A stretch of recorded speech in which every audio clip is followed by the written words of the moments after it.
Hello guys, नमस्कार, very good morning. स्वागत करता हूं आप लोगों का तहे दिल से। मैं हूं वेद और लगातार जारी हमारे YouTube channel CG computers Chhattisgarh राष्ट्रीय अंतर्राष्ट्रीय स्तर से संबंधित करंट अफेयर्स सब लगातार देख पा रहे हैं। और आज की क्लास में हम बातें करेंगे 1 नवंबर से संबंधित करंट अफेयर्स। आज स्टार्ट है 1 नवंबर की बातें। चलिए,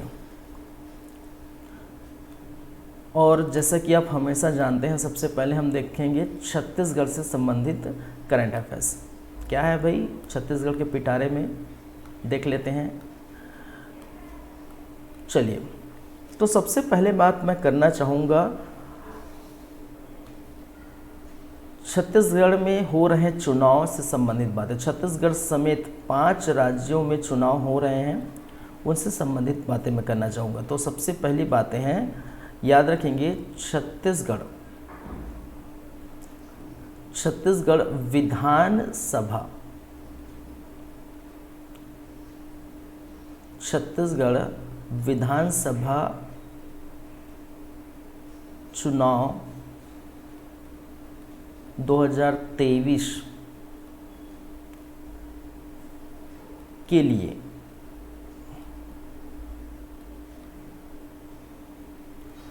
विशेष याद रखेंगे,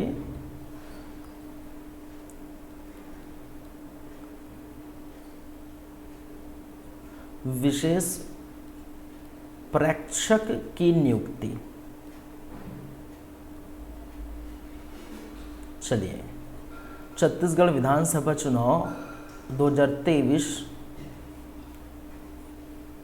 होने वाले हैं 7 तारीख को। आप जानते हैं इस बात को।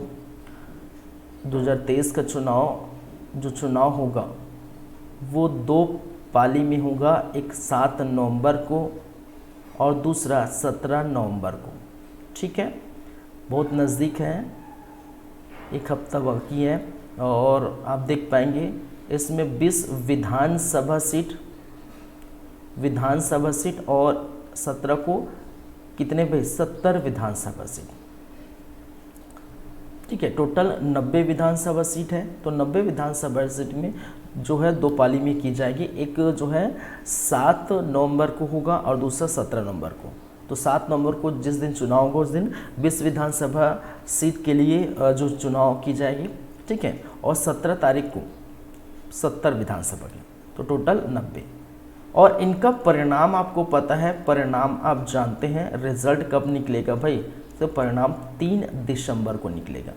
ठीक है, 3 दिसंबर को परिणाम निकलने वाले हैं। क्लियर है? चलिए, अब इसके लिए मैंने क्या कहा, इस चुनाव के लिए विशेष प्रेक्षक की नियुक्ति की गई है। तो नियुक्ति किसके द्वारा की गई भी? नियुक्ति किसके द्वारा की जाएगी? तो जाहिर सी बात है, भारत निर्वाचन आयोग द्वारा नियुक्ति की गई। ठीक है, चलिए, और इसमें तीन विशेष प्रेक्षक की नियुक्ति की गई है। कितने भाई? 3। और 3 का नाम कौन कौन से हैं? तीनों का नाम यदि हम बात करें तो एक तो है आपका श्री धर्मेंद्र एस गंगवार जी। नाम याद रखेंगे, श्री धर्मेंद्र एस गंगवार जी, जो कि बिहार कैडर के अधिकारी हैं। बिहार कैडर के सेवानिवृत्त अधिकारी हैं। याद हो जाएगा पहला नाम, दूसरा नाम याद रखेंगे, अनिल कुमार शर्मा जी, श्री अनिल कुमार शर्मा। अनिल कुमार शर्मा जी के बारे में याद रखेंगे। ये पंजाब कैडर के सेवानिवृत्त अधिकारी हैं। पंजाब कैडर के सेवानिवृत्त अधिकारी।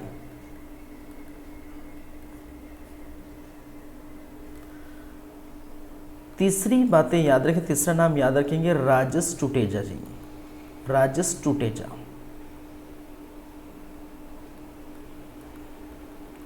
और ये भारतीय आयकर सेवा, भारतीय आयकर सेवा के सेवानिवृत्त अधिकारी है।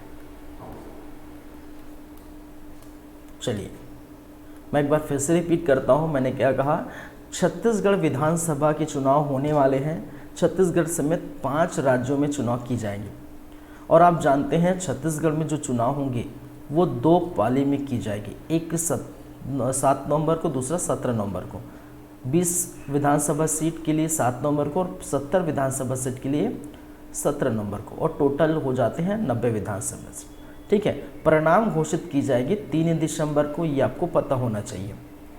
चलिए तो देखिए, इसके लिए नियुक्ति की गई है भारत निर्वाचन आयोग द्वारा 3 विशेष प्रेक्षक की नियुक्ति की गई। एक इसका नाम है श्री धर्मेंद्र एस गंगवार जी, दूसरा श्री अनिल शर्मा जी और तीसरा राजेश टुटेजा। ये तीनों का नाम याद रखेंगे। ठीक है, चलिए ये सबसे फर्स्ट करंट अफेयर है छत्तीसगढ़ से संबंधित। अब देखते हैं छत्तीसगढ़ से संबंधित दूसरा करंट, मक्का आधारित एथेनॉल प्लांट। ठीक है, याद रखें, मक्का आधारित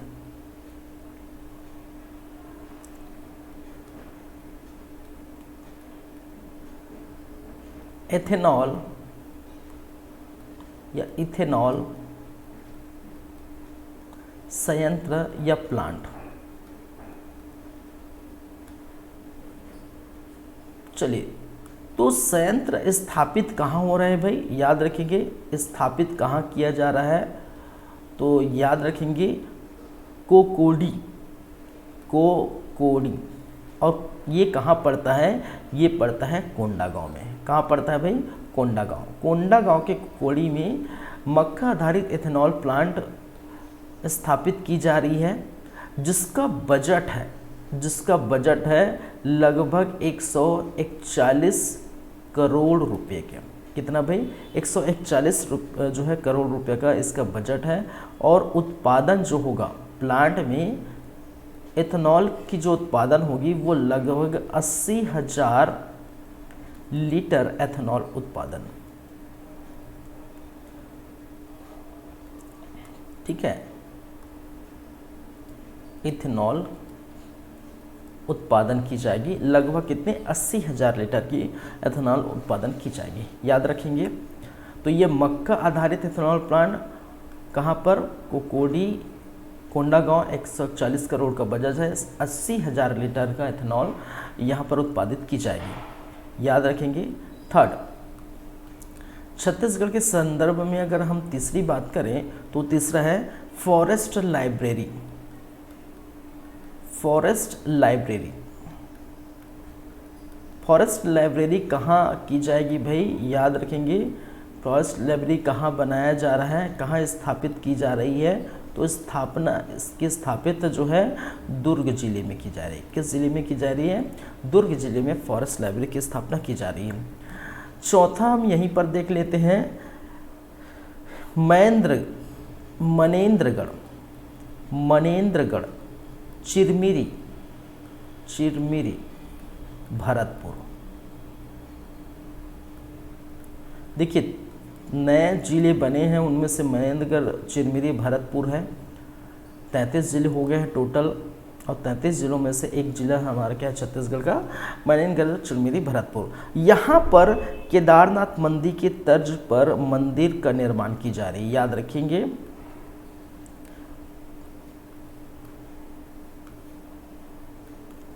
केदारनाथ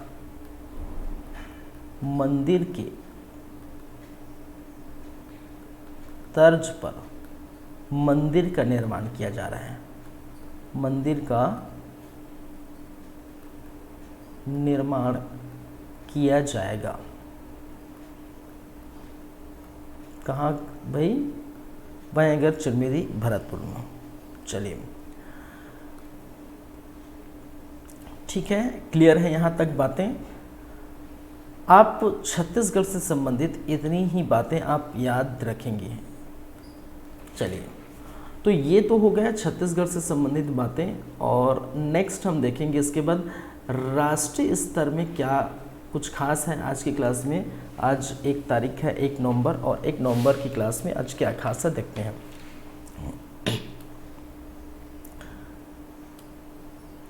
चलिए, तो सबसे पहला हम देखेंगे रन फॉर यूनिटी कार्यक्रम।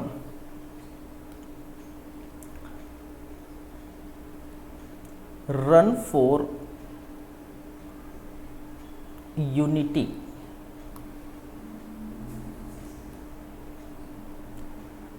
कार्यक्रम या प्रोग्राम। चलिए, रन फॉर यूनिटी कार्यक्रम, देखिए रन फॉर यूनिटी कार्यक्रम आयोजित किया गया, किसको द्वारा आयोजित,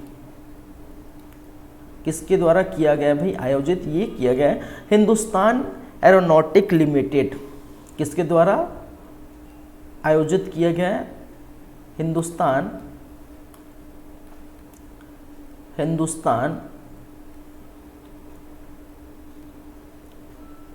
एरोनॉटिक लिमिटेड। कहाँ पर, लखनऊ, लखनऊ, ठीक है। हिंदुस्तान एरोनॉटिक लिमिटेड लखनऊ द्वारा क्या आयोजित की गई भाई, रन फॉर यूनिटी कार्यक्रम, ठीक है। अब ये रन फॉर यूनिटी कार्यक्रम किससे संबंधित है, ये संबंधित अगर हम बात करें, ये किससे संबंधित है भाई, तो संबंधित है, याद रखेंगे, सरदार वल्लभ भाई पटेल की 148वीं जयंती मनाने से संबंधित है, ठीक है। इसके अंतर्गत क्या किया जाए, सरदार वल्लभ भाई पटेल, वल्लभ भाई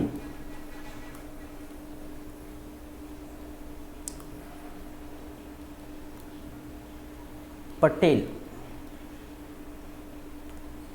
की 148वीं जयंती मनाने हेतु, ठीक है, ये कार्यक्रम रन फॉर जो यूनिटी कार्यक्रम आई गई थी, ठीक है। और इसके देखिए, यदि हम बात करें सरदार वल्लभ भाई पटेल, सरदार वल्लभ भाई पटेल, ठीक है, लौह पुरुष कहे जाते हैं, ठीक है, लौह पुरुष जो है कहे जाते हैं सरदार वल्लभ भाई पटेल को। तो लौह पुरुष सरदार वल्लभ भाई पटेल की कितनी 148वीं जयंती। अब याद रखेंगे, देखिए इनका जो जन्म हुआ था, सरदार वल्लभ भाई पटेल जी का जो जन्म हुआ था वो हुआ था 31 अक्टूबर, कब, 31 अक्टूबर सन 1875 को, याद रखेंगे, कहाँ पर, गुजरात में, गुजरात में सरदार वल्लभ भाई पटेल का जन्म हुआ था, कब भाई, 31 अक्टूबर 1975 को गुजरात में इनका जन्म हुआ है, याद रखेंगे। अब देखिए इनकी जयंती मनाई जा रही है, मनाई गई है पिछले जो है, ठीक है, एक दिन पहले, आज 1 तारीख है, 31 अक्टूबर को मनाई गई है। तो 31 अक्टूबर को रन फॉर यूनिटी कार्यक्रम किसके द्वारा आयोजित किया गया, हिंदुस्तान एरोनॉटिक लिमिटेड लखनऊ द्वारा। जब सरदार वल्लभ भाई पटेल की 148वीं जन्मदिन मनाई जाएगी, साथ ही साथ आप याद रखेंगे इसी दिन किसी दिन जो है 31 अक्टूबर के ही दिन, किस दिन, 31 अक्टूबर की ही दिन क्या मनाई जाती है, राष्ट्रीय एकता दिवस मनाई जाती है। ये भी आप याद रखेंगे, क्या मनाई जाती है भाई, राष्ट्रीय एकता दिवस। एकता दिवस प्रतिवर्ष 31 अक्टूबर को क्या मनाई जाती है, राष्ट्रीय एकता दिवस मनाई जाती है। और ये लगातार मना रहे हैं 2014 से, कब से, 2014 से लगातार राष्ट्रीय एकता दिवस, नेशनल यूनिटी डे प्रतिवर्ष 31 अक्टूबर को मनाया जा रहा है, याद रखेंगे ये भी, ठीक है। चलिए अब इस रन फॉर यूनिटी कार्यक्रम में जो है अध्यक्षता जो की, ये भी याद रखेंगे, अध्यक्षता तो अध्यक्षता राजनाथ सिंह जी द्वारा किया गया है, जो कि डिफेंस मिनिस्टर है, रक्षा मंत्री, भारत के क्या है, रक्षा मंत्री राजनाथ सिंह डिफेंस मिनिस्टर द्वारा इस कार्यक्रम का उद्घाटन किया गया, इस कार्यक्रम का अध्यक्षता की है। ठीक है, क्लियर है बातें। राष्ट्रीय एकता दिवस कब बना, देखिए यहाँ 2-3 जो है करंट अफेयर है आपके पास। एक तो रन फॉर यूनिटी कार्यक्रम, ठीक है, किसके द्वारा मनाया गया, हिंदुस्तान एरोनॉटिक लिमिटेड लखनऊ द्वारा आयोजित की गई। ठीक है, दूसरा है यहाँ पर सरदार वल्लभ भाई पटेल की कौन सी भी जयंती है, 148वीं जयंती 2023 में मनाई गई, ये भी आपको याद रखना है। आपको याद रखना है इनका जन्म 31 अक्टूबर 1875 में गुजरात में हुआ था, ये भी याद रखना है। इसको जो है लौह पुरुष के नाम से भी जाना जाता है, ये तो आपको याद ही होगा। फिर 31 अक्टूबर को ही प्रतिवर्ष राष्ट्रीय एकता दिवस, नेशनल यूनिटी डे मनाया जाता है। 2014 से ये जो है क्या है, मनाया जा रहा है। तो इतनी सारी बातें आपको इसके संदर्भ में याद रखनी है। क्लियर है यहाँ तक? चलिए भाई, क्लियर है। सेकेंड नंबर पर चलते हैं, दूसरे नंबर पर चलते हैं। दूसरा है आपका, एक कछुआ का नाम आपको पता है, ओलिवरिडेल कछुआ।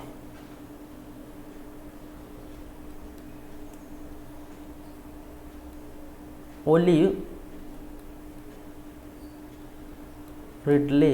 कछुआ,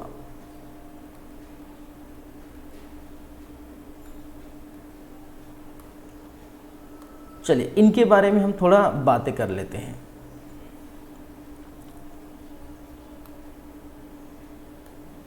देखिए ओलिवरिडले कछुआ, ये याद रखेंगे, ये जो है कछुआ दुनिया का सबसे छोटा कछुआ है। याद रखेंगे, भारत का नहीं भाई, दुनिया का सबसे छोटा कछुआ।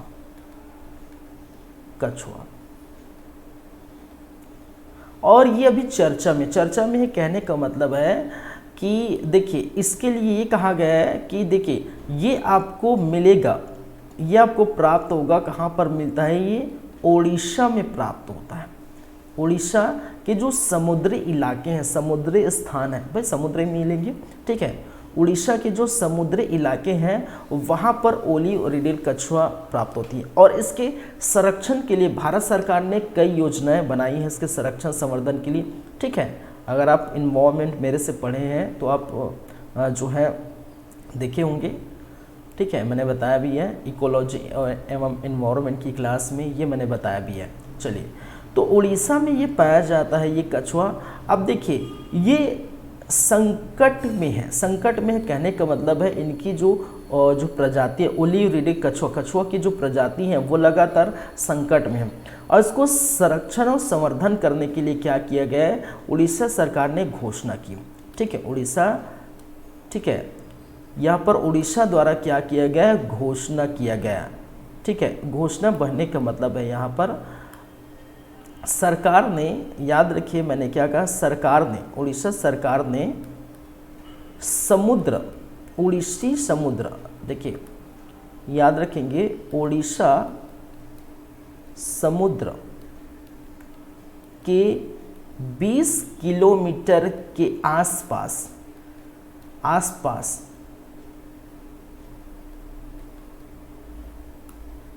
20 किलोमीटर के आसपास, ठीक है, मछली पकड़ने हेतु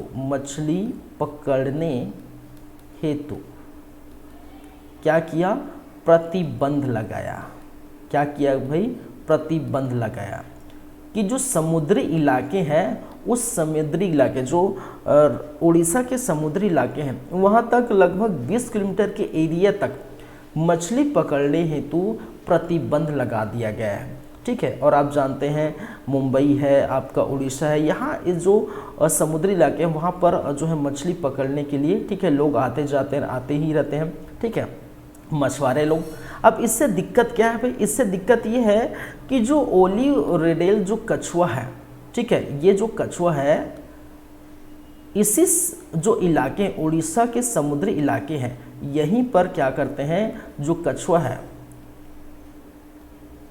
कछुआ अंडे देते हैं, देने आते हैं, ठीक है, ये समुद्री के तट पर, ठीक है, अंडे देने आते हैं और घोंसला बनाते हैं। क्या बनाते हैं, घोंसला बनाते हैं।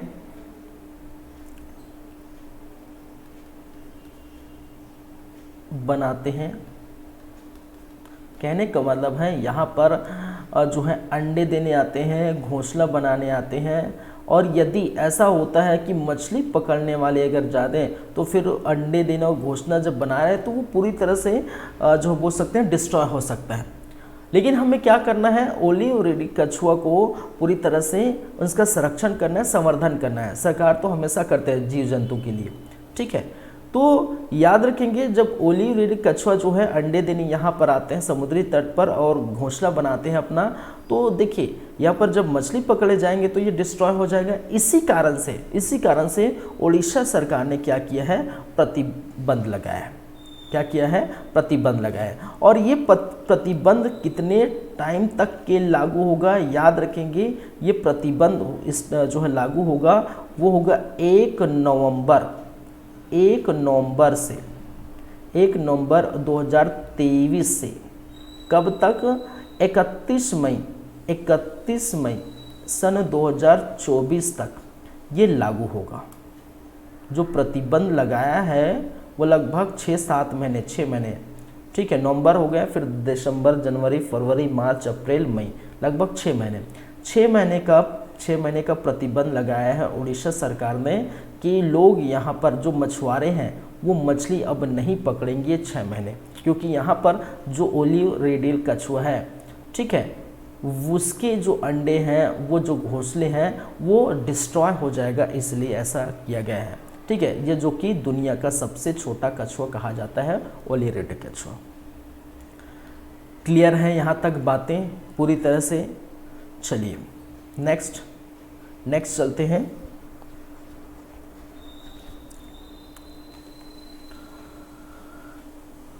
ये हो गया। नेक्स्ट चलते हैं भारत गौरव ट्रेन, ठीक है, भारत गौरव ट्रेन, थर्ड नंबर ना।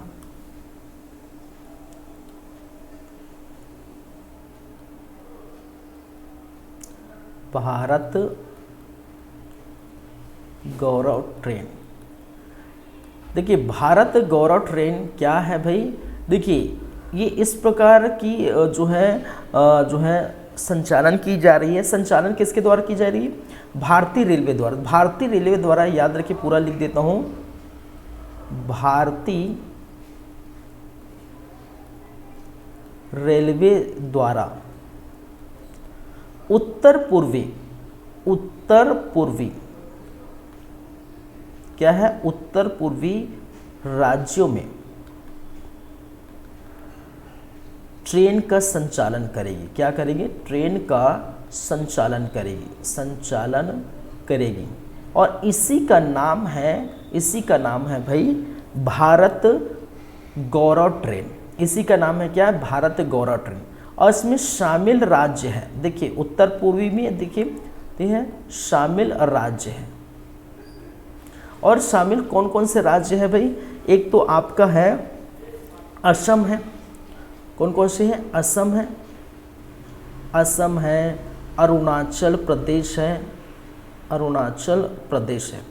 जो 7 पूर्वी राज्य हैं उनमें से 5 राज्य, असम, अरुणाचल प्रदेश, नागालैंड, आपका त्रिपुरा, आपका मेघालय, ठीक है, मेघालय। तो शामिल राज्य कौन कौन से हैं, असम है, अरुणाचल प्रदेश है, नागालैंड है, त्रिपुरा है, मेघालय है। ठीक है, तो मैंने क्या कहा, भारत गौरव ट्रेन, ये ट्रेन का नाम होगा भारतीय रेलवे। ठीक है, भारतीय इंडियन रेलवे ने ये कहा है कि उत्तर पूर्व राज्य में हम क्या करेंगे, ट्रेन का संचालन करेंगे। क्या करेंगे भाई, ट्रेन का संचालन करेंगे और उसे हम कहेंगे भारत गौरव ट्रेन। ठीक है, और ये इसमें क्या क्या शामिल होगा, कौन कौन से राज्य, तो 7 पूर्वी राज्यों में से 5 शामिल होंगे। असम होगा, दूसरा अरुणाचल प्रदेश, तीसरा नागालैंड, चौथा त्रिपुरा और 5वां मेघालय शामिल रहेंगे। क्लियर है यहाँ पर बातें। चलिए, 3 करंट अफेयर हो गए आपके राष्ट्रीय स्तर पर। अब चलते हैं चौथे नंबर की बात करेंगे, 4th।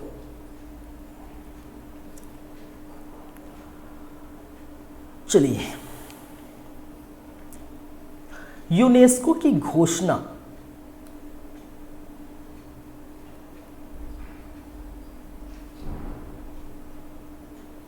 यूनेस्को की घोषणा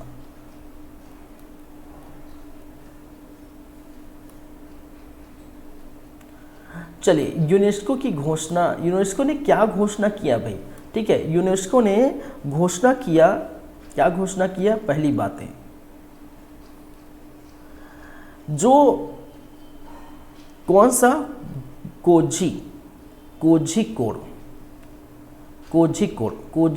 जो केरल का स्थान है, केरल जो कोझिकोड है। ठीक है, केरल में जो कोझिकोड है उसको साहित्य क्या है, साहित्य शहर घोषित किया है। कौन सा शहर घोषित किया भाई, साहित्य शहर घोषित किया है यूनेस्को ने। और वहीं पर यदि हम ग्वालियर की बात करते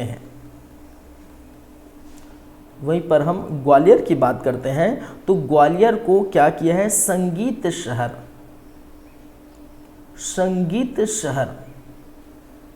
की घोषणा की है कि केरल की कोझिकोड को साहित्य शहर के रूप में घोषणा की है और ग्वालियर को संगीत शहर के रूप में घोषणा किया है। याद रखेंगे विशेष बातें क्या है भाई, याद रखेंगे।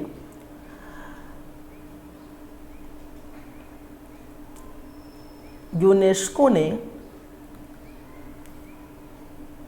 शिल्प लोक कला,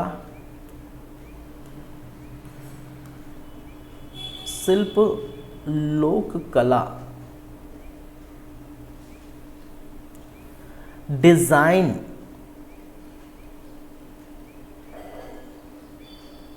फिल्म, गैस्ट्रोनॉमी,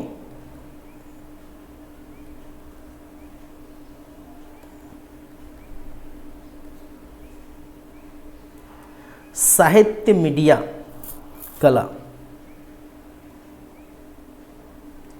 क्या है भाई, साहित्य, मीडिया कला, संगीत,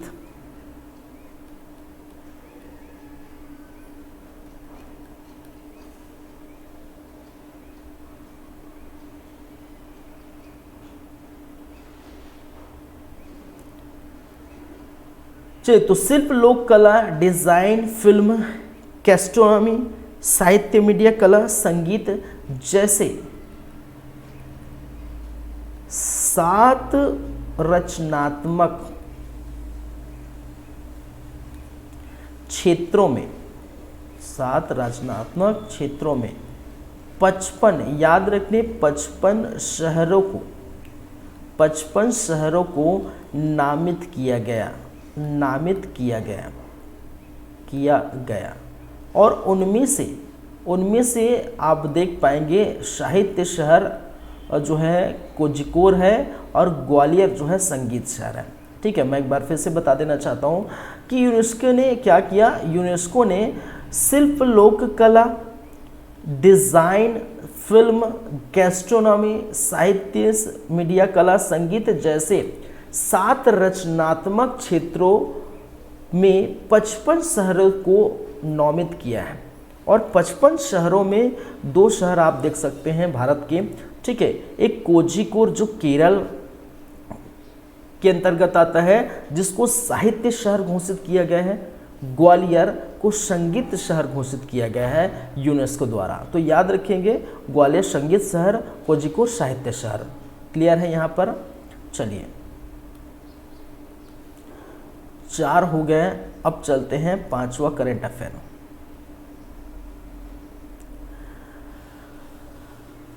देखिए 5वां करंट अफेयर याद रखेंगे, मेरी माटी मेरा देश कार्यक्रम। मेरी माटी मेरा देश कार्यक्रम। ठीक है, अब माटी से क्या समझते हैं, माटी मतलब मिट्टी। ठीक है, तो देखिए ये है क्या चीज़, जो देश के विभिन्न स्थान हैं, उस देश के विभिन्न स्थानों से मिट्टी लाकर, ठीक है, एक जगह वहाँ पर जो है वाटिका स्थापित करना। ठीक है, क्या करना, वाटिका स्थापित करना, वाटिका की आधारशिला रखना। तो ये कार्यक्रम हो, तो याद रखेंगे मेरा माटी मेरा देश कार्यक्रम। ठीक है, तो मोदी जी हिस्सा लेने आए थे। ठीक है, आप देखे होंगे टीवी वगैरह में, मोदी जी क्या किए थे, हिस्सा लेने आए थे, हिस्सा लिए। ठीक है, और याद रखेंगे विभिन्न स्थानों से मिट्टी लाकर देश के विभिन्न स्थानों से मिट्टी लाकर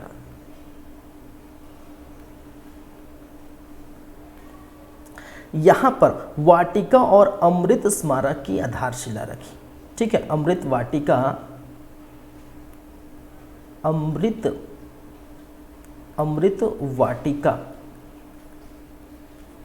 एवं किसकी भाई, अमृत महोत्सव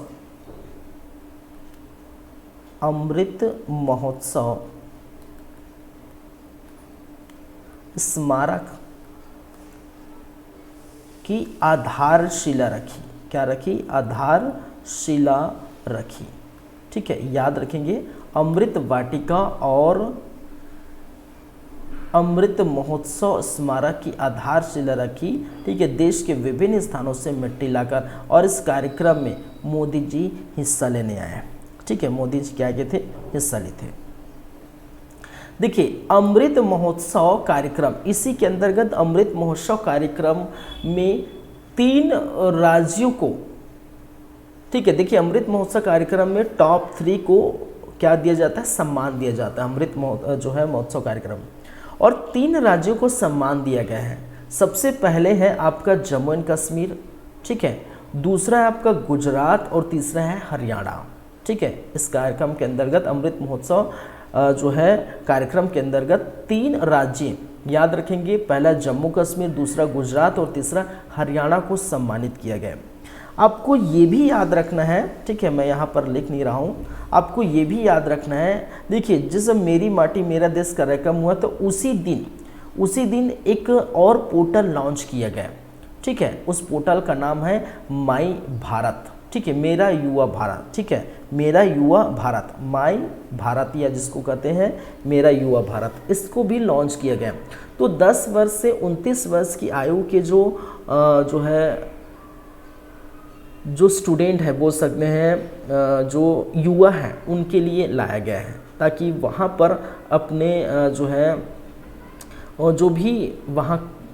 जो भी उनको चाहिए, ठीक है, उनको आगे बढ़ने में जो भी चाहिए वो यहाँ इस पोर्टल पर आके देख सकते हैं। ठीक है, तो ये मेरा युवा भारत कार्यक्रम, ठीक है, माई माटी मेरा देश कार्यक्रम का यहाँ पर समापन हुआ था। ठीक है, इस कार्यक्रम में मोदी जी हिस्सा ली थी, ये भी याद रखना है।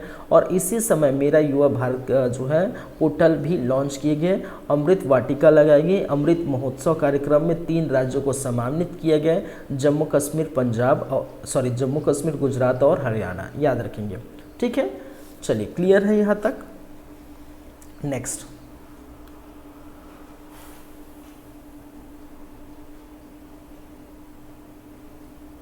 नेक्स्ट याद रखेंगे 5 के बाद ये 4 3 4 5 6,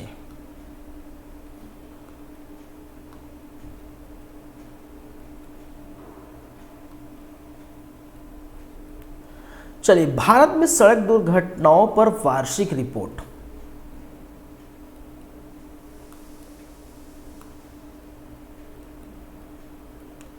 भारत में सड़क दुर्घटनाओं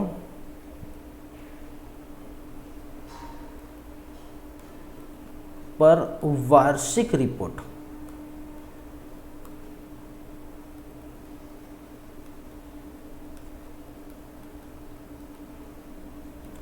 दो 2022, ठीक है।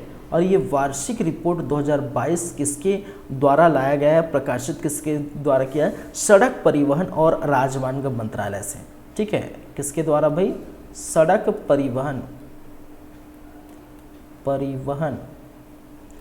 एवं राजमार्ग मंत्रालय, ठीक है। एवं अरे यार, राजमार्ग मंत्रालय,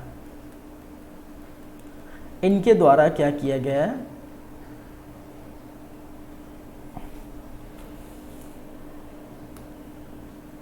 ये रिपोर्ट लाया गया है, सड़क परिवहन एवं राजमार्ग मंत्रालय, ठीक है। अब इस रिपोर्ट में क्या बातें हैं भाई, जो है इस रिपोर्ट में याद रखेंगे 2022 में, 2022 का रिपोर्ट है तो 2022 की हम बात करेंगे। 2022 में कुल जो सड़क दुर्घटना में जान गई है तो लगभग 1.68 लाख जाने गई, कहने का मतलब मृत्यु हुई, ठीक है। मैं सीधा लिख देता हूं, लाख मृत्यु, ठीक है। 1.68 लाख की मृत्यु हुई 2022 में सड़क दुर्घटना में, और लगभग 4.43 लाख क्या हुए? घायल हुए भाई साहब, क्या हुए? घायल हुए, ठीक है। 4.43 लाख घायल हुए और 1.68 लाख लोगों की मृत्यु हुई है सड़क दुर्घटना में, और ये डेटा है 2022 का, ठीक है। और ये डेटा किसके द्वारा प्रकाशित किया गया है? सड़क परिवहन एवं राजमार्ग मंत्रालय द्वारा ये डेटा आया है, याद रख लेंगे। चलिए, कुछ चीज़ें और याद रखिए। देखिए, अगर हम टोटल जो है 2000 पिछले वर्ष 2021 से बात करें, 2021 से हम तुलना करें तो सड़क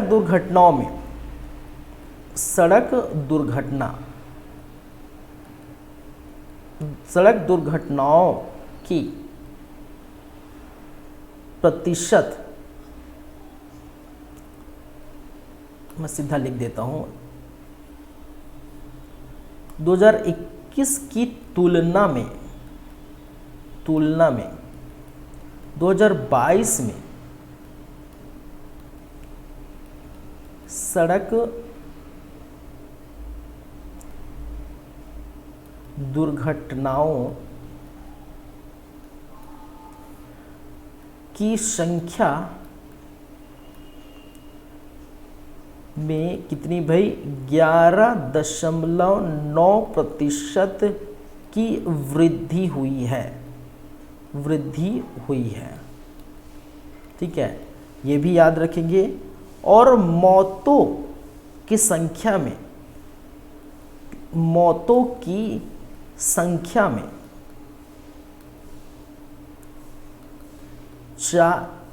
कितना? 9.4, कितना? 9.4, कितना? 9.4% की वृद्धि हुई है, ठीक है। क्लियर है? यहाँ पर बातें समझ पा रहे हैं मैं जो बोल रहा हूँ? चलिए, मैं एक बार फिर से रिपीट कर देता हूँ। मैंने क्या कहा? भारत में सड़क दुर्घटनाओं पर वार्षिक रिपोर्ट 2022 आ गई है, और सड़क परिवहन एवं राजमार्ग मंत्रालय इसको प्रकाशित किया गया है। 2022 में कुल कुल सड़क दुर्घटना में मौतें जो हुई है वो 1.68 लाख लोग हैं, ठीक है, जिनकी मृत्यु हुई है। और वहीं पर घायल की जो अगर डेटा या आंकड़े की बात करें तो 4.43 लाख क्या हुई हैं, लोग घायल हुए हैं, ठीक है, याद रखें। लेकिन यदि हम बात करें, तुलना करें 2021 की, कहने का मतलब पिछले वर्ष की तुलना करें, ठीक है, इसके प्रीवियस ईयर्स 2022 से पिछले वर्ष की तुलना करें 2021 की, तो 2021 की तुलना में 2022 में सड़क दुर्घटनाओं की संख्या कितने प्रतिशत बढ़ी है भाई, 11.9% बढ़ी है। मतलब पिछले वर्ष की तुलना में 2022 में, मतलब 2021 वर्ष की तुलना में 2022 में सड़क दुर्घटना 11.9% अत्यधिक हुई है, ठीक है। वहीं मृत्यु के आंकड़े पर बात करें तो 2021 में मृत्यु की जो है संख्या 2022 में बढ़कर कितनी हो गई है, 9.4% की वृद्धि जताई गई, ठीक है। तो पिछले 2021 की मृत्यु की बात करें तो अब की तुलना करें तो 9.4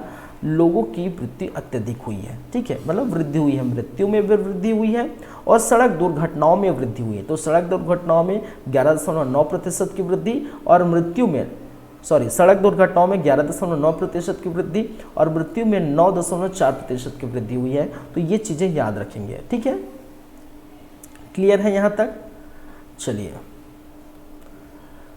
ठीक है, क्लियर है यहाँ तक। अब आगे बढ़ते हैं। ये तो हो गए आपका जो है राष्ट्रीय स्तर की बातें।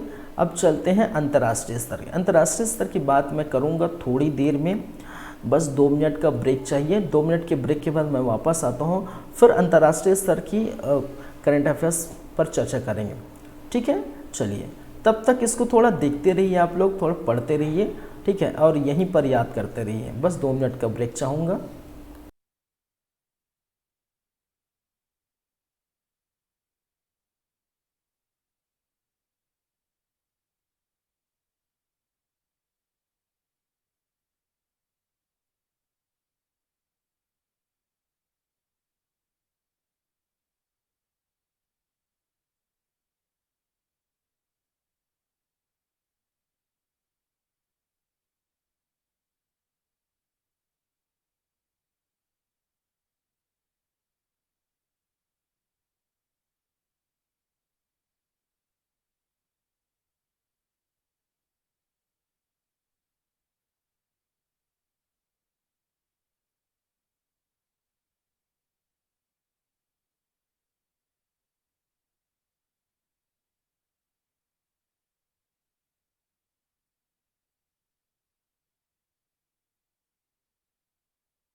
चलिए भाई, स्वागत है आप सभी का ब्रेक के बाद। और इसको पढ़ लिए होंगे मुझे लगता है, और आप याद भी कर लिए होंगे। अब चलते हैं अंतर्राष्ट्रीय स्तर की बातें करते हैं। अंतर्राष्ट्रीय स्तर में पिटारे में क्या है भाई, तो सबसे पहला याद रखेंगे। चलिए एक मिसाइल का नाम याद रखिए। चलिए पूरा लिख देता हूं मैं।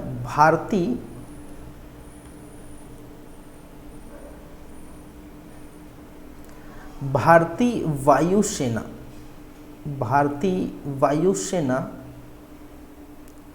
द्वारा चीन एवं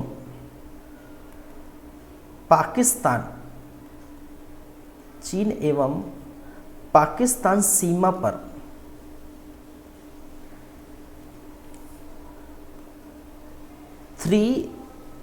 तीन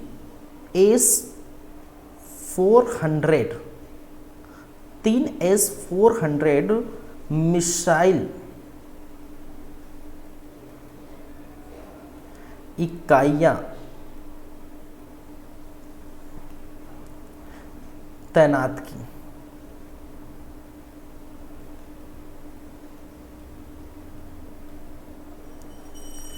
चलिए याद रखेंगे मैंने क्या कहा भाई, क्या कहा।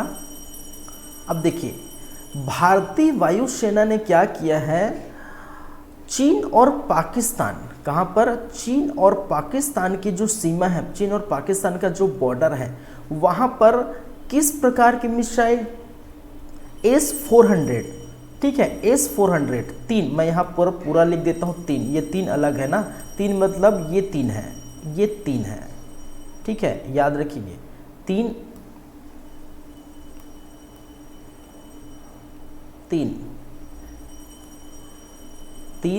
जो है S-400 नामक मिसाइल इकाई तैनात किया गया है, ठीक है। कितने मिसाइल, तीन, किसके, चीन और पाकिस्तान के बॉर्डर पर। अब देखिए ये जो मिसाइल की हम बात करें, इस मिसाइल की हम बात करें S-400, तो S-400 जो मिसाइल है वो 2018-19 में 35,000 करोड़, याद रखेंगे 35,000 करोड़ में, ठीक है, किससे लिया था भाई, रूस से लिया था। किससे लिया था, रूस से खरीदा था, रूस से खरीदा था। ये जो मिसाइल है ये डील हुई थी 18-19 में कि 35,000 करोड़ से, वो किससे खरीदा था, रूस से खरीदा था। याद रखेंगे इस मिसाइल के बारे में, S-400 भारत ने 5 मिसाइलों की मांग की थी, 5 मिसाइल खरीदी है, ठीक है, 5 मिसाइल की डील हुई थी भाई साहब। भारत जो है रूस से 5 मिसाइल की डील हुई थी, ठीक है, जिसमें से केवल 3 ही आए हैं, ठीक है। भारत को क्या है, 3 प्राप्त हुए हैं, 3 ही मिसाइल क्या हुए हैं, भारत को प्राप्त हुए हैं। और बाकी के दो मिसाइल, ठीक है, बाकी के जो 5 में अब बच गया कितना, 2 मिसाइल की जो डिलीवरी, ठीक है, अनिश्चितकालीन तक रोक दी है। अनिश्चितकालीन समय के लिए, अनिश्चितकालीन या अनिश्चितकाल समय के लिए रोक दिया था, ठीक है, ठीक है। तो अभी तक आया भी नहीं है। ये डील जो है 18-19 में किया गया था और 3 मिसाइल प्राप्त हुए थे, 2 अभी नहीं मिला है, ठीक है। और ये कारण इसलिए है क्योंकि इसका कारण है, क्या कारण है, तो आप जानते हैं एक हॉट टॉपिक हुआ था भाई, रूस यूक्रेन संघर्ष के कारण, ठीक है।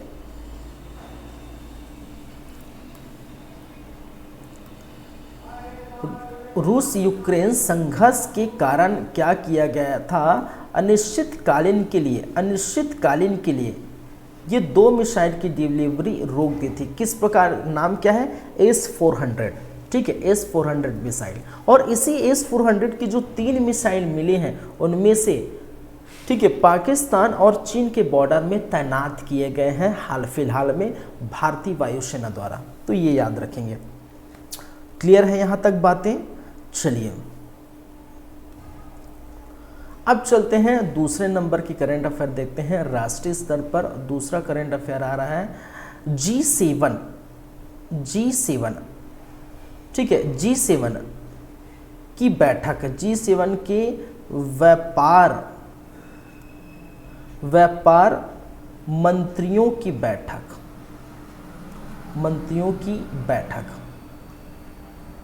G7 के व्यापार मंत्रियों की बैठक, याद रखें। ये बैठक कहाँ हुआ भाई? ये जो बैठक है ये कहाँ हुआ? तो याद रखेंगे जापान में। बैठक कहाँ हुआ? ओसाका, जापान में ये बैठक हुआ, याद रखेंगे। और G7 के बारे में आप जानते हैं, G7, ठीक है, यदि मैं बात करूं G7, तो G7 याद रखें मतलब 7 देश होंगे। कितने होंगे? 7 देश होंगे। भारत नहीं है भाई, इसमें भारत शामिल नहीं है। तो इसमें कौन कौन से शामिल है? एक तो चीन शामिल है, ठीक है, जापान शामिल है, कनाडा शामिल है, फ्रांस, अमेरिका, इसमें शामिल देश जर्मनी भी है, और अंतिम की बात करें तो इटली भी है, ठीक है। तो 1 2 3 4 5 6 और 7, चीन, Japan, Canada, France, America, Germany, Italy. G7 जिसकी स्थापना हुई थी, ठीक है, 1975 में, ठीक है। और इसके व्यापार जो है मंत्रियों की जो बैठक है वो जापान में कंडक्ट हुई है। कहाँ पर? जापान में कंडक्ट हुई है, याद रखेंगे G7। क्लियर है बातें भाई G7 के बारे में?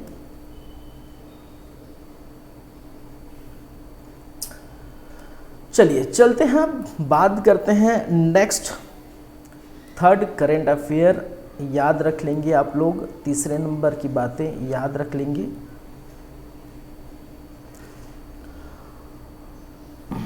मुफ्त फ्लू टीकाकरण अभियान, मुफ्त, फ्री ऑफ कॉस्ट फ्लू टीकाकरण अभियान, मुफ्त फ्लू टीकाकरण अभियान, फ्लू के टीकाकरण के लिए अभियान चलाया गया। और ये अभियान कहाँ पर चलाया गया? याद रखिएगा, अभियान मंगोलिया में चलाया गया। कहाँ पर चलाया गया? मंगोलिया चलाया गया, ठीक है। चलिए, कहाँ पर? मंगोलिया में, क्योंकि मंगोलिया में जो है ठंडी से बीमार पड़ते थे, ठीक है। ठंड के कारण बीमार पड़ते हैं, ठीक है। और इसी कारण से ये टीका लगाया जाएगा, फ्लू का टीका, ठीक है, फ्री ऑफ कॉस्ट में। कहाँ पर? मंगोलिया में। तो मुफ्त फ्लू टीकाकरण अभियान कहाँ चलाया गया भाई? वो चलाया गया मंगोलिया में, आप याद रख लेंगे। क्लियर है यहाँ तक बातें आप लोगों को? चलिए, तो करेंट अफेयर अंतर्राष्ट्रीय स्तर की बात करें तो आज इतना ही रहेगा, ठीक है। चलिए अब थोड़ा चर्चा कर लेते हैं कि आज की क्लास में हमने क्या क्या देखे, थोड़ा रिवीजन कर लेते हैं भाई, क्योंकि हमारा क्लास आज ख़त्म हो जाता है। आज 1 नवंबर की हम बातें कर रहे थे। चलिए पहले शुरू करते हैं छत्तीसगढ़ में हमने क्या क्या देखिए। तो सबसे पहली बात हमने की छत्तीसगढ़ विधानसभा चुनाव 2023 की, और छत्तीसगढ़ विधानसभा 2023 जो है, ठीक है, आप जो है याद रखेंगे चुनाव 7 नवंबर और 17 को हो रहे हैं। 7 को 20 विधानसभा सीट के लिए, 17 को 70 विधानसभा सीट के लिए, टोटल विधानसभा की सीट की संख्या 90 है छत्तीसगढ़ में। छत्तीसगढ़ समेत 5 राज्यों में चुनाव हो रहे हैं। परिणाम सभी के 3 दिसंबर को आने हैं और इसके लिए छत्तीसगढ़ में विशेष प्रेक्षक की नियुक्ति की गई है। ठीक है, नियुक्ति आदेश जो है भारत निर्वाचन आयोग द्वारा जारी किया गया और 3 जो है विशेष प्रेक्षक की नियुक्ति की गई। उसमें से नाम याद रखें, श्री धर्मेंद्र एस गंगवार जी, श्री अनिल कुमार शर्मा जी, राजेश टुटेजा जी। ये 3 लोगों का नाम याद रखेंगे। आपको भले ये बिहार कैडर से है, पंजाब कैडर से है, भारतीय आयकर सेवा से सेवानिवृत्त है, ये भले याद न करें, लेकिन 3 व्यक्तियों का नाम याद रखें, 3 अधिकारियों, 3 सेवानिवृत्त अधिकारी का नाम याद रखिए, जिनको विशेष प्रेक्षक के रूप में छत्तीसगढ़ विधानसभा चुनाव हेतु नियुक्त किया गया है भारत निर्वाचन आयोग द्वारा। ये याद रख लेंगे। चलिए फिर हमने देखे दूसरी बात है कि छत्तीसगढ़ से संबंधित मक्का आधारित एथेनॉल संयंत्र वो कोकड़ी कोंडागांव में लगने जा रहा है, जिसका बजट 140 करोड़ है और इसमें जो है उत्पादन, एथेनॉल के उत्पादन 80 लीटर के आसपास होगी। 80,000 लीटर, 80 लीटर नहीं, 80,000 लीटर की उत्पादन होगी। याद रखेंगे। फॉरेस्ट लाइब्रेरी दुर्ग में बनने जा रहा है और महेंद्रगढ़ चिरमिरी भरतपुर में केदारनाथ मंदिर के तर्ज पर मंदिर का निर्माण किया जा रहा है। ये 4 करंट अफेयर छत्तीसगढ़ से संबंधित था। फिर हमने देखे राष्ट्रीय स्तर की क्या क्या बातें हुई थी भाई। राष्ट्रीय स्तर से हमने क्या क्या बातें की। Run for unity program, run for unity कार्यक्रम ये आयोजित किया गया था हिंदुस्तान एरोनॉटिक्स लिमिटेड लखनऊ द्वारा। संबंधित किसे, सरदार वल्लभ भाई पटेल की 148वीं जयंती मनाई गई यहाँ पर। ठीक है, और 148वीं जयंती, देखिए सरदार वल्लभ भाई पटेल के बारे में हमने कहा था भाई कि इनके बारे में याद रखिए कि इनका जो जन्म हुआ था, 31 अक्टूबर 1875 को गुजरात में इनका जन्म हुआ था और इसी दिन, ठीक है, जयंती मनाई जाती है। 148वां अभी 2023 में मनाया गया। और याद रखें 31 अक्टूबर को प्रतिवर्ष राष्ट्रीय एकता दिवस के रूप में मनाया जाता है, नेशनल यूनिटी डे के रूप में मनाया जाता है और ये 2014 से मनाया जा रहा है। ठीक है, ये रन फॉर यूनिटी कार्यक्रम की अध्यक्षता राजनाथ सिंह ने किया है और ये रक्षा मंत्री है, डिफेंस मिनिस्टर है, याद रख लेंगे इस बात को। फिर ओलिव रिडले कछुआ के बारे में हमने बात की। ये दुनिया का सबसे छोटा कछुआ है और ये चर्चा में इसलिए है कि उनको सुरक्षित संवर्धन करने के लिए उड़ीसा सरकार ने, ठीक है, एक घोषणा किया। घोषणा के तहत उड़ीसा सरकार ने जो है उस समुद्र के, उड़ीसा के समुद्र के 20 किलोमीटर के आसपास अब कोई भी व्यक्ति, कोई भी मछुआरा मछली नहीं पकड़ेगा। मछली पकड़ने पर प्रतिबंध लगा दिया है। कब से कब तक? 1 नवंबर से। ठीक है, 1 नवंबर से, यानी कि आज जो मैं पढ़ा रहा हूँ 1 नवंबर से 2023, 1 नवंबर 2023 से 31 मई 2024 तक ये प्रतिबंध लगा दिया गया है। ठीक है, क्यों? क्योंकि मछली पकड़ने वाले जब मछुआरे वहाँ जाएंगे तो क्या करता है, ये उड़ीसा क्षेत्र, उड़ीसा समुद्र के आसपास कछुआ जो है वो अंडे देते हैं, अपना घोंसला तैयार करते हैं, वो डिस्ट्रॉय ना हो जाए इसके कारण से, इसी कारण से वहाँ मछुआरे को, मछली पकड़ने वाले व्यक्ति के लिए प्रतिबंध लगाया गया है। ठीक है, संरक्षण संवर्धन के लिए, इस कछुए के संरक्षण संवर्धन के लिए। चलिए, भारत गौरव ट्रेन, भारत गौरव ट्रेन के बारे में मैंने कहा था कि भारतीय रेलवे ने, ठीक है, एक जो है कदम उठाया है और कहा है कि उत्तर पूर्वी राज्यों में हम ट्रेन का संचालन करेंगे। ठीक है, और ट्रेन का संचालन करेंगे, याद रखेंगे, शामिल राज्य आपको याद रखना है असम, अरुणाचल प्रदेश, नागालैंड, त्रिपुरा और मेघालय। ये 5 राज्य इस भारत गौरव ट्रेन में शामिल किए गए हैं। यूनेस्को की घोषणा, यूनेस्को ने घोषणा किया है, ठीक है, क्या घोषणा किया है? कोझिकोड केरल को साहित्य शहर के लिए घोषणा किया है, ग्वालियर को संगीत शहर के लिए। ठीक है, तो यूनेस्को ने शिल्प, लोक कला, डिजाइन, फिल्म, गैस्ट्रोनॉमी, साहित्य, मीडिया कला, संगीत जैसे 7 रचनात्मक क्षेत्रों में 55 शहर को नामित किया गया था, जिनमें से कोझिकोड केरल साहित्य के क्षेत्र में, ठीक है, इसको नामित किया गया, ग्वालियर को संगीत क्षेत्र में नामित किया गया। ठीक है। फिर मैंने बताया मेरी माटी मेरा देश कार्यक्रम, मोदी जी इसमें हिस्सा लिए थे। देश के विभिन्न स्थानों से मिट्टी लाकर अमृत वाटिका बनाई थी, अमृत महोत्सव स्मारक जो है का निर्माण किया। और मैंने बताया भी था कि अमृत महोत्सव कार्यक्रम में टॉप 3 जो राज्यों को यहाँ पर सम्मानित किया है, जम्मू कश्मीर, गुजरात और हरियाणा को सम्मान मिला है। फिर यहीं पर आप याद रखेंगे जो है मेरा युवा भारत, माई भारत नाम का पोर्टल लॉन्च किया गया है। और याद रखिए 10 वर्ष से 29 वर्ष की युवाओं पर ये बेस्ड है, ये भी मैंने बताया था। फिर आप याद रखना है भारत में सड़क दुर्घटनाओं की वार्षिक रिपोर्ट सड़क परिवहन एवं राजमार्ग मंत्रालय 2022 में ला चुके हैं। और 2022 में 1.68 लाख जो है लोगों की मृत्यु हुई है और 4.43 जो है लाख की जो है लोग घायल हुए हैं।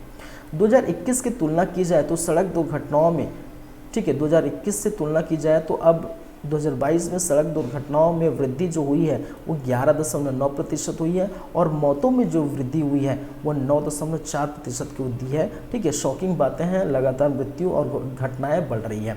चलिए, अंतर्राष्ट्रीय स्तर पर हमने 3 ही देखे हैं। ठीक है, और मैंने कहा भारतीय वायुसेना द्वारा चीन और पाकिस्तान पर S-400 नामक मिसाइल को तैनात किया गया है।